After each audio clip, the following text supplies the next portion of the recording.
Next, we're going to do the back stitch. This is the strongest hand stitch.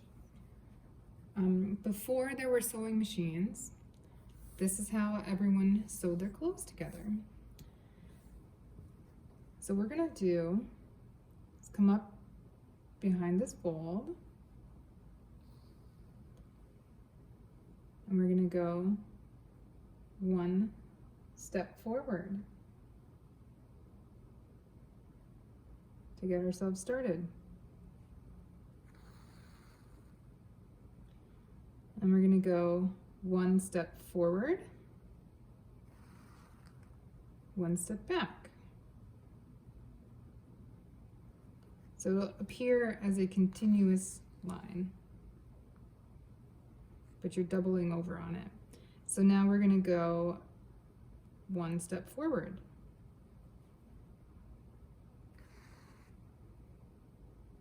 One step back. Not a very straight line, but you guys are going to make it perfect. One straight line. So we're going to come forward and then backward.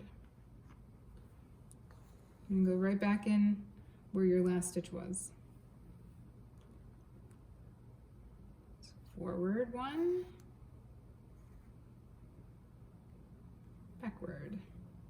Again, it might be tempting to get greedy and make bigger stitches because you're like, I just want to get this done. But it is more important to have even stitches and that are in a straight line. Make sure you're checking your back. It should look like that. You should have these longer runs in the back.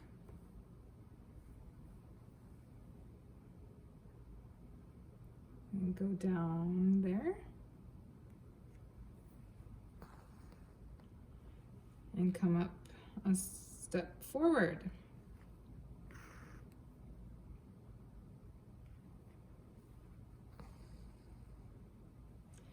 Now you're probably thinking, I'm gonna run out of thread before I get to the end. Well, yeah, that's okay. It's better than having a super long piece of thread that gets all tangled.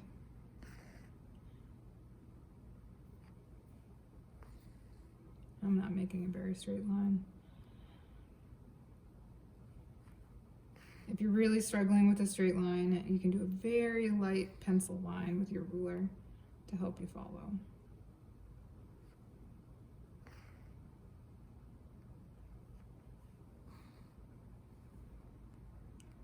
I'm getting close to my end.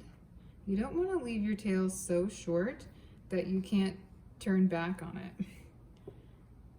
I could maybe do one more stitch without making my tail too short, because if you only have about this much thread left, then you can't really manipulate it very well. It's better to just cut it off and get a new one. So just like in our closures, we're gonna do a little stitch on the back, and before the loop goes away, pass the needle through it.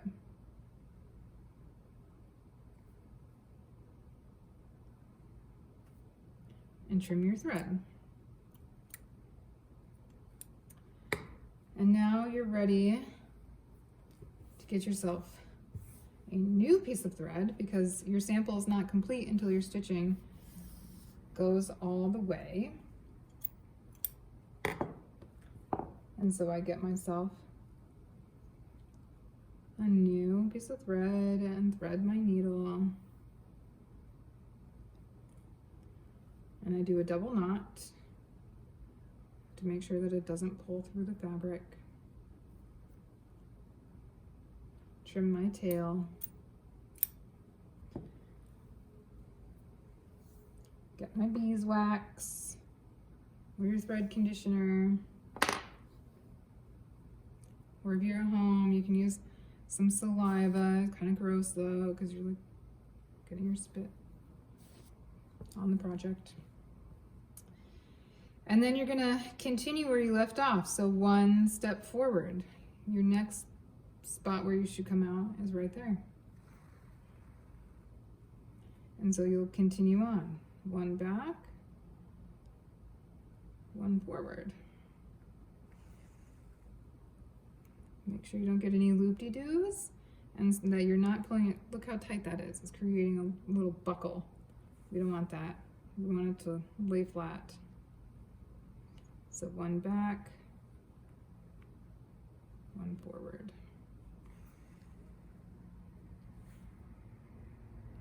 All the way until the end, and then you're going to do the same knot off on the back. Just make sure you're not pulling it too tight. One back, one forward, and so forth.